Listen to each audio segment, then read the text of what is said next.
Bismillahirrahmanirrahim. Assalamualaikum warahmatullahi wabarakatuh. Alhamdulillah, eh, kita bisa bertemu lagi dalam kuliah kita kali ini. Kita akan melanjutkan kuliah berikutnya tentang pembiayaan di perbankan syariah. Mohon maaf, intermezzo sedikit. Di belakang saya ini ada gambar rumah tahfiz sukses, yaitu rumah wakaf yang kami peroleh dari masyarakat. Kemudian kami manfaatkan sebagai sarana pendidikan Al-Quran bagi masyarakat. Untuk itu kami mengundang kepada para sahabat zakat sekalian untuk berwakaf dengan cara apapun atau juga memberikan donasi untuk operasional rumah tahfiz sukses. Program ini bekerja sama dengan lembaga amin zakat sukses. Demikian sekilas saja. Baik, rekan-rekan mahasiswa sekalian, kita akan bahas tentang produk pembiayaan di bank syariah. Melanjutkan kuliah kita yang sebelumnya, yaitu tentang pembiayaan bank syariah, terutama sistem bagi hasil, yakni mudharabah dan musyarakah. Baik, saya akan share materinya. Nah, ini ya, produk pembiayaan yang kedua, ya, produk pembiayaan kedua. Kembali saya coba ingatkan bahwa ada dua produk besar di bank syariah, yaitu pendanaan dan pembiayaan.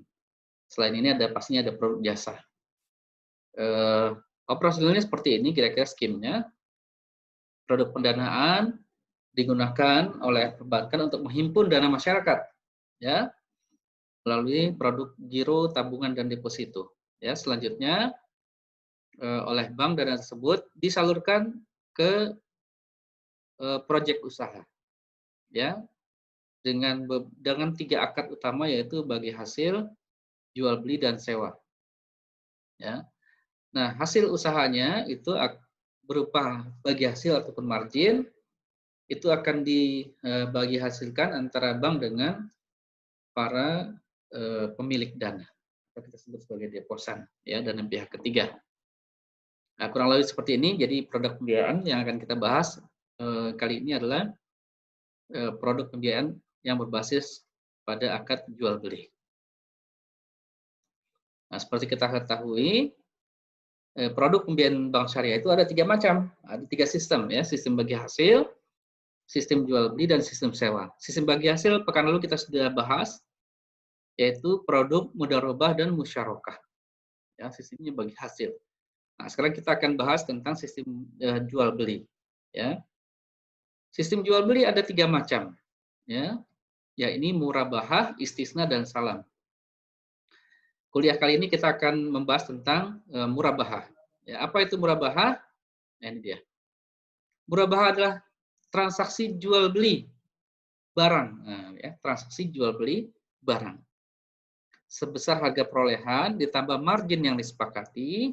Margin itu maksudnya keuntungan, di mana pihak penjual menginformasikan terlebih dahulu harga perolehan kepada pembeli. Nah, jadi dalam transaksi murabahah ini adalah transaksi jual beli yang transparan sekali, harganya berapa, harga perolehannya, kemudian marginnya berapa yang diharapkan oleh bank, maka kita akan dapat harga jual barang. Ya. Fitur dari mekanismenya seperti apa? Yang pertama, bank bertindak sebagai penyedia dana dalam kegiatan transaksi murabahah ini, ya. Karena pada prakteknya memang bank tidak punya barangnya, ya, barangnya nanti akan disiapkan oleh supplier yang ditunjuk, ya. Jadi tapi bank hanya menyediakan dananya, ya. Yang kedua, bank dapat membiayai sebagian atau seluruh harga pembelian barang yang disepakati. Jadi nggak mesti, misalkan harga barangnya 100 juta, bank membiayai semua 100 juta, nggak mesti.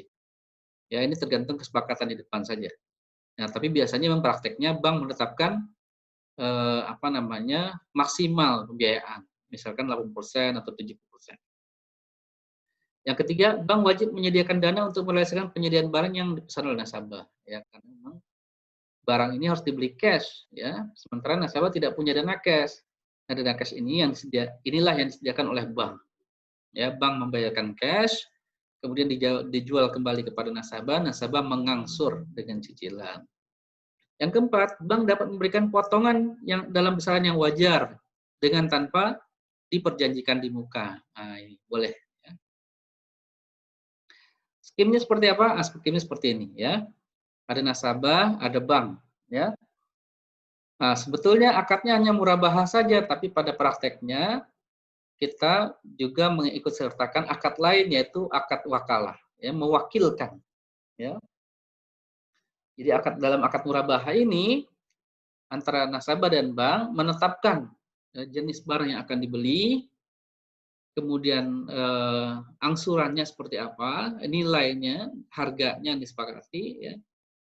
Para pihak yang terlibat di situ, itulah akad murabahah. Di mana akad wakalah? Akad wakalahnya adalah bank mewakilkan kepada nasabah untuk membeli barang kepada supplier atas nama bank. Ya, jadi kenapa? Karena bank memang tidak memproduksi barang. Ya, suppliernya siapa? Ya, sesuai kesepakatan ya antara nasabah dengan bank. Bisa saja suppliernya adalah referensi dari bank. Ya, setelah dilakukan proses pemilihan, maka bank berhak memilih supplier ya yang ditentukan, atau nasabah memiliki referensi tersendiri. Ya, yang terpenting adalah masing-masing pihak menyepakati. Ya, buat bank sebetulnya ada hal yang perlu diperhatikan, yakni kapabilitas supplier itu penting. Jangan sampai nanti dana sudah dibayarkan, barang tidak sanggup dipenuhi oleh supplier. Ya. Jadi ya bank juga berkepentingan memilih supplier atau melakukan evaluasi terhadap supplier.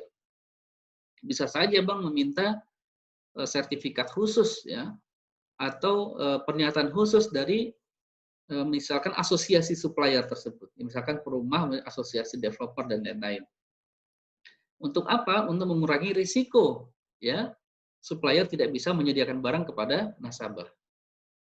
Nah, itu kira-kira ya skemnya. Ya, nanti nasabah akan bayar angsuran ke bank, bank bayar cash ke supplier, nasabah bayar angsuran kepada bank. Bagaimana rukun murabahah? Ada pembeli, ada penjual, ada objek jual beli, ada harga, ada ijab kabul. Lah 5 ini wajib ya. Kalau salah satu tidak dipenuhi, misalkan objek barangnya nggak ada, nah ini nggak bisa dibilang sebagai murabahah. Ada atau tidaknya harus dinyatakan dalam akadnya. Ya, misalkan jual beli mobil, jual beli rumah, nah ini harus jelas. Ya, tidak boleh kita jual beli rumah yang belum ada rumahnya. Nah, gitu kira-kira. Ya, harus ada barangnya. Ya. Bagaimana kalau rumahnya belum ada? Ya, nah berarti yang kita berjual belikan apanya? Yang belum ada. Nah, berarti bahan bakunya. Ya, bahan baku pembuatan rumah. Nah, ini menjadi berkembang ya akad murabahah ini. Ya, jelas murabahah itu harus barangnya ada. Ya, tidak boleh nggak ada barangnya. Ya, harus ada. Baik, ini menyimpang sedikit dari murabahah karena kita bicara tentang angsuran, maka pada prakteknya angsuran ini tidak semudah yang kita bayangkan. Ya, yang pertama ada debt service ratio. Apa itu? DSR. Ya, yang pertama, rasio ini digunakan untuk membatasi nilai angsuran seorang nasabah dibandingkan dengan sumber pembayarannya. Jadi tidak mesti seseorang yang gajinya misalkan 5 juta rupiah, maka dia diperkenankan mendapatkan pembiayaan dengan nilai angsuran 5 juta rupiah juga. Nah, ini juga zalim juga kita sebagai bank. Berarti kalau kita pakai semua gajinya untuk angsuran, bagaimana kehidupan sehari-harinya? Nah, ini harus dipikirkan. Ya. Dengan cara ini, bank berusaha melindungi nasabah agar bisa ya tetap bisa membiayai hidupnya gitu pikir. Ya kan nasabah pasti punya istri, punya anak ya.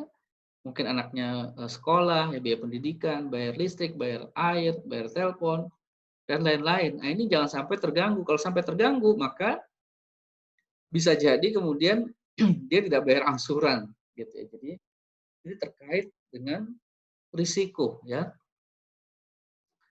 Eh, Bagaimana kalau hutangnya banyak, ya ada di mana-mana di bank A, bank B, bank C, maka bank harus berusaha menggali eh, kemana saja dia punya hutang. Ya, jadi 40% itu total, ya total pinjamannya. Jadi kalau misalkan eh, ternyata dia punya hutang di bank lain, bank B, bank A, bank B, maka kita jumlahkan totalnya, angsurannya maksimal. Nah, itu yang disebut sebagai DSR. Yang ketiga, nilai DSR sangat tergantung kepada kebijakan masing-masing bank. Rata-rata saat ini DSR itu maksimum 40%. Sekali lagi tergantung banknya dan juga tergantung sumber pembayarannya. Misal kalau nasabah adalah pegawai negeri, pastinya berbeda ya dengan pegawai swasta. Nah, gitu kira-kira. Atau juga pegawai BUMN bisa saja ya DSR bisa dinaikin jadi 50%. Ya. Atau ada yang 60%, 70%, 80% boleh nggak? Boleh-boleh saja, tapi itu tanggung jawab moral dari bank ya. Masa iya sih angsuran 80%, berarti 20%-nya untuk kehidupan sehari-hari repot ya. Gaji 2 juta, angsurannya 1,8, 200.000 dipakai ya sebulan untuk memenuhi kebutuhan keluargaan. Rasanya tidak mungkin gitu ya. Atau kita eh, tidak memperhatikan ya, tidak memperhatikan sisi moralnya kayak begitu ya. Jadi yang keempat, jadi jika penghasilan seseorang sebesar 10 juta rupiah, maka maksimal angsuran yang bersangkutan adalah sebesar 40% dari 10 juta, yakni 4 juta rupiah. Nah, kira-kira begitu ya. Debt service ratio. Rumusnya apa? Ini dia. DSR sama dengan angsuran dibagi penghasilannya. Ya, penghasilan di sini adalah penghasilan rutin ya. Jangan sampai nanti kita masukin juga penghasilan yang tidak rutin. Nah, ini berbahaya. Misal gajinya 5 juta, kemudian dia juga ada usaha di rumah dengan penghasilan kadang 500.000, kadang 1 juta, kadang 250.000. Nah, ini berbahaya ya, berbahaya. Atau dia ada tunjangan lembur, ya. Nah, kalau dia nggak lembur gimana? Ya, misal dalam kondisi pandemi kayak gini kan semua orang tidak ada lembur, boro-boro lembur ya gitu ya. Masuk aja kita dibatasi. Nah, jadi perlu diperhatikan penghasilannya penghasilan seperti apa. Jadi penghasilan rutin ya bulanannya. Nah, kemudian kita juga akan bahas tentang uang muka murabah. Apa itu uang muka? Ya, atau pada prakteknya lebih dikenal dengan istilah DP, ya, down payment. Yang pertama, bank dapat meminta uang muka dalam transaksi murabah. Jadi, misalkan harga rumah 500 juta, bank boleh-boleh saja meminta uang muka, misalkan 100 juta. Jadi, bank pembiayaannya hanya sebesar 400 juta. Nah, ini terkait dengan apa sebetulnya? Terkait dengan sekali lagi terkait dengan risiko. Ya. Kalau orang tidak mau menyediakan uang muka murabah, maka dipastikan risiko bank meningkat. Kenapa? Karena berarti kesungguhan ya, tingkat kesungguhan nasabah agak berkurang di situ. Ya. Apa namanya? Itu kira-kira ya. Yang kedua, besaran uang muka tersebut tergantung kesepakatan masing-masing pihak. Ini sekali lagi tergantung kesepakatan dan ini harus ditetapkan di depan ya, DP-nya berapa atau uang mukanya berapa. Jika nasabah membatalkan akad murabah, maka nasabah harus memberikan ganti rugi kepada lembaga keuangan syariah dari uang muka tersebut. Selanjutnya kita bahas tentang diskon murabah. Ya, namanya jual beli pasti ada diskon. Bagaimana terjadinya? Oke. Harga dalam jual beli adalah suatu jumlah yang disepakati oleh kedua belah pihak, baik sama dengan nilai atau qimah benda yang menjadi objek jual beli lebih tinggi atau lebih rendah. Harga dalam jual beli murabah adalah harga beli dan biaya yang diperlukan ditambah keuntungan sesuai kesepakatan. Jika dalam jual beli murabah LKS mendapatkan diskon dari supplier, harga sebenarnya adalah harga setelah diskon. Karena itu diskon adalah hak nasabah. Jadi sekali lagi yang perlu digarisbawahi adalah diskon adalah hak nasabah.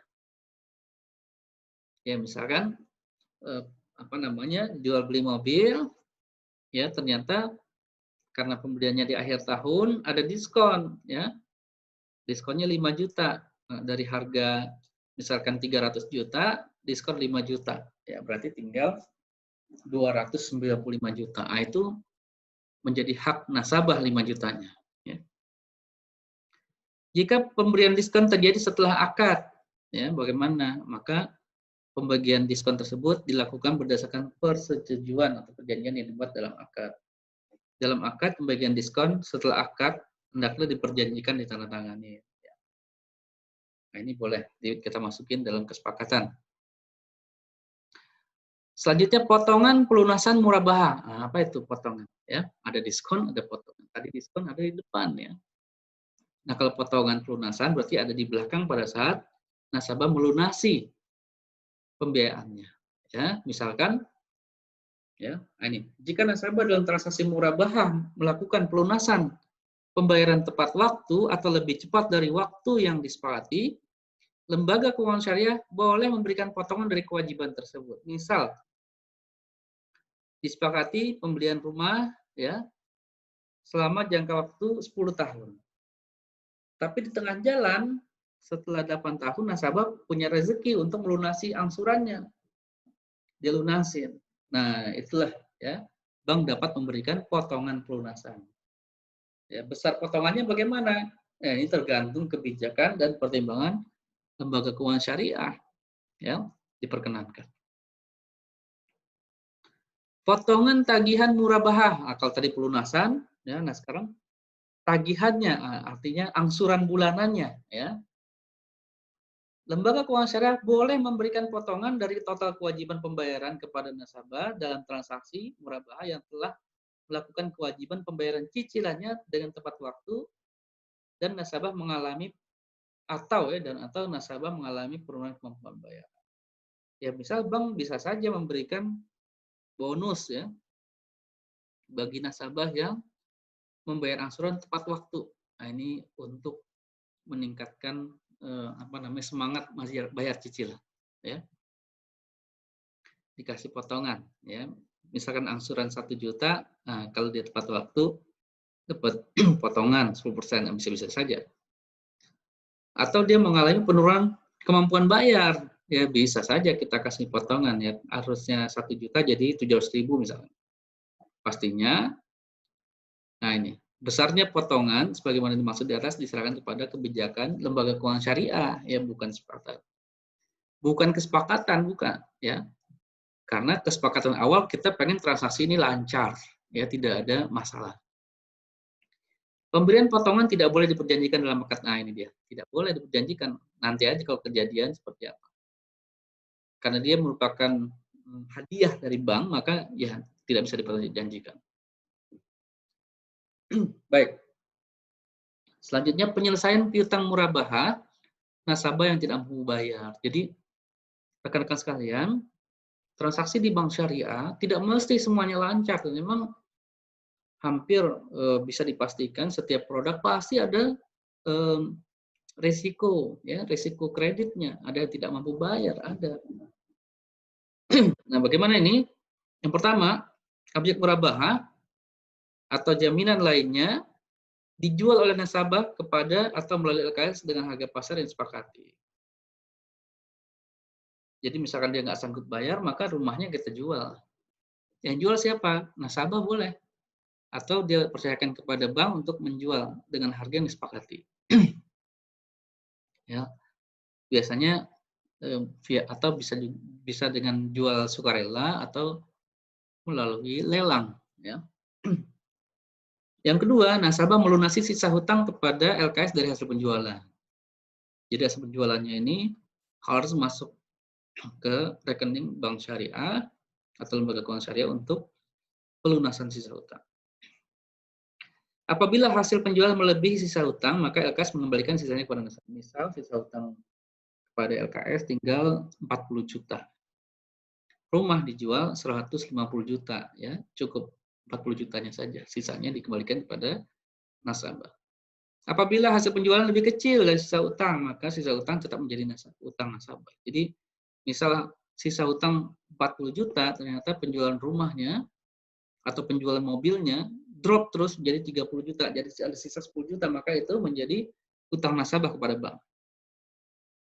Apabila nasabah tidak mampu membayar sisa utangnya, maka LKS dapat membebaskannya. Ya, dapat membebaskan. Baik, kita lanjutkan. Penjadwalan kembali tagihan murabaha atau bisa dibilang restrukturisasi, ya, rescheduling, ya. Lembaga keuangan syariah boleh melakukan penjadwalan kembali, rescheduling tagihan murabaha bagi nasabah yang tidak bisa menyelesaikan atau melunasi pembayarannya sesuai jangka waktu dan jumlah yang disepakati. Ya, bisa saja. Ya, misal dalam kondisi pandemi seperti saat ini, banyak nasabah banyak orang yang mengalami kesulitan, maka kita bisa bikin rescheduling. Dengan ketentuan yang pertama, tidak menambah jumlah tagihan yang tersisa. Jadi, harga jual beli tidak berubah. Ya. Kemudian yang kedua, pembebanan biaya dalam proses penjadwalan kembali adalah biaya real.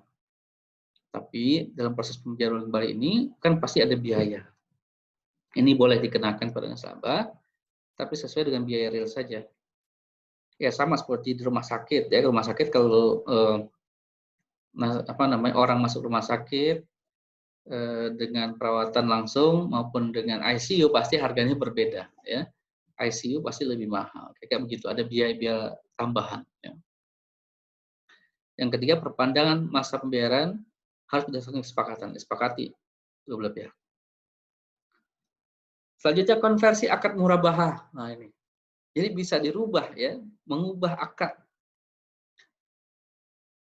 Lembaga keuangan syariah dan nasabah eks murabaha dapat membuat akad baru dengan akad ijarah muntahil bitamlik IMBT atas barang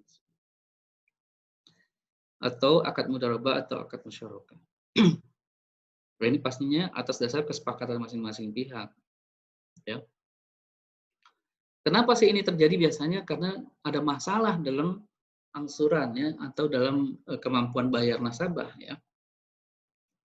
Jadi kalau kalau murabaha itu kan angsurannya tetap ya. Tapi kalau kemudian kita rubah menjadi ijaro, mudharabah atau musyarakah, mungkin angsurannya bisa kita sesuaikan ya dengan kondisi nasabah. Ya. Nah, gitu kira-kira penyesuaian angsuran sebetulnya intinya. Ya. Jadi akad itu bisa kita rubah ya, bisa saja pembiayaan itu kemudian dilakukan akad baru ya. Dikonversi akadnya. Baik, kita bicara tentang manfaat dan risiko. Pasti seluruh produk itu ada manfaat dan risikonya. Ingat, high risk, high return. Apa sih manfaatnya buat bank? Transaksi murabah ini adalah salah satu bentuk penyaluran dana. Yang kedua, mendapatkan pendapatan dalam bentuk margin, ya, keuntungan yang disepakati. Yang kedua, manfaat untuk nasabah. Buat nasabah pastinya memperoleh barang dengan angsuran, ya, dengan pembiayaan. Selanjutnya mengangsur pembayaran dengan angsuran yang tidak berubah selama masa perjanjian. Risikonya apa? Yang pertama adalah risiko pembiayaan atau credit risk. Apa itu credit risk? Risiko yang muncul akibat nasabah one prestasi atau default. Apa itu one prestasi? Nasabah nggak sanggup bayar. Kayak begitu ya, entah karena di PHK atau penurunan kemampuan bayar ya, pengurangan gaji dan lain-lain. Ini. Yang kedua adalah risiko pasar, terutama jika pembiayaan ini dalam mata uang asing. Ya, jadi karena ada pergerakan nilai tukar. Misal murabahahnya jual belinya dalam bentuk US dollar ya, $1.000 misalnya. Nah, $1.000 ini sekarang kurs misalkan di angka 14.000, tiba-tiba kursnya berubah ya menjadi 20.000 atau turun menjadi 10.000, pastinya akan ada perubahan. Ya, kalau kursnya turun berarti aset kita kan berkurang ya. Tapi kalau kursnya naik ya berarti kemampuan bayar nasabah juga terganggu. Harusnya dia bayar dengan kurs 14.000 ya, kali 1.000 jadi 14 juta, tiba-tiba kursnya naik 20.000 ya dolar, maka pengembaliannya menjadi 20 juta, padahal dia kemarin transaksinya hanya 14 juta. Jadi ada kerugian sekitar 6 juta. Nah, kayak begitu.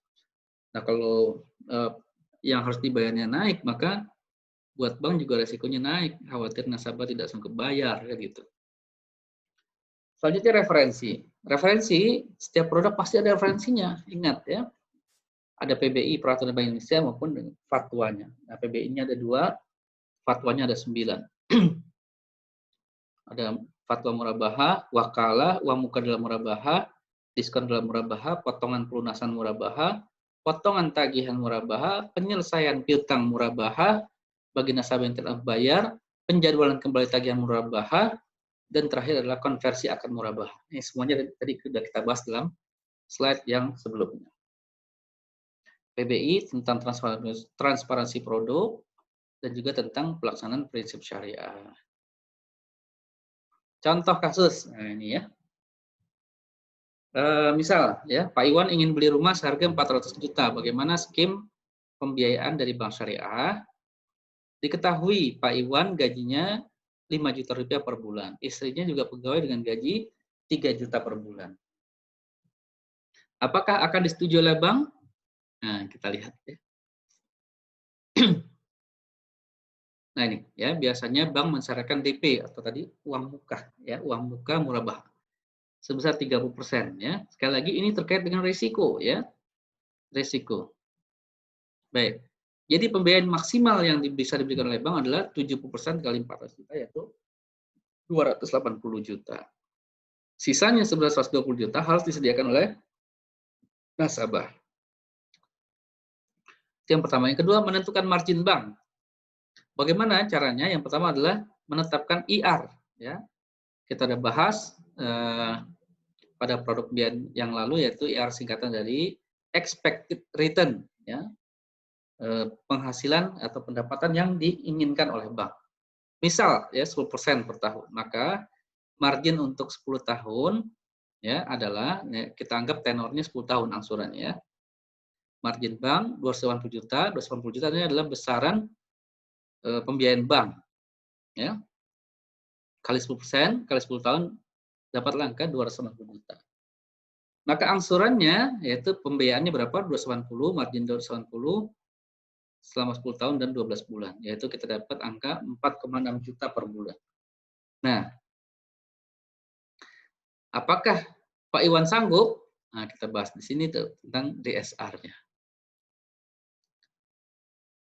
Nah, ini strukturnya seperti ini kira-kira struktur pembiayaannya. Harga beli rumah 400 juta, margin bank 280, harga jual rumahnya 680 juta. DP atau uang muka 30%, maka sisanya 560 juta. Ya, setelah dihitung angsurannya adalah 4,67 juta selama 10 tahun. Apakah Pak Iwan sanggup? Diketahui gaji Pak Iwan 5 juta sebulan. Nah, kita lihat dari sini ya, kita udah lihat. Gajinya 5 juta, angsurannya 4,67, berarti kan sisa uang yang dibawa pulang oleh Pak Iwan ke rumah hanya tidak sampai 1 juta, ya. Tidak sampai juta, hanya 300.000.